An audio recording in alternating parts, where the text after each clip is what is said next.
வல்லாரக்கீரை சாப்பிட்டா ஞாபக சக்தி அதிகரிக்குங்க. அதனால் படிக்கிற பிள்ளைங்களுக்கு வல்லாரக்கீரை துவையல் அரைச்சி கொடுப்பாங்க.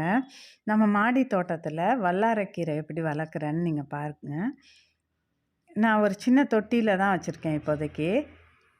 அது நல்லா படர்ந்து வரும். அது படர்ந்து வந்ததும் அதோட இலைகளை பிரித்து நம்ம சட்னி பண்ணி பிள்ளைங்களுக்கு கொடுக்கணும். இப்போ நான் இந்த தொட்டியில் வச்சுருக்கிறதுனால அதுக்கு படர்றதுக்கு இடம் இல்லை. அதனால் ஒரே ஒரு கட்டிங்ஸ் எடுத்துக்கிறேன். அந்த கொடியில் அந்த இலைகள் பக்கத்தில் பாருங்கள் வேர் விட்டுருக்குது. இப்போ அதை நான் ரவுண்டாக பெரிய பாட் எடுத்துக்கிட்டேன்.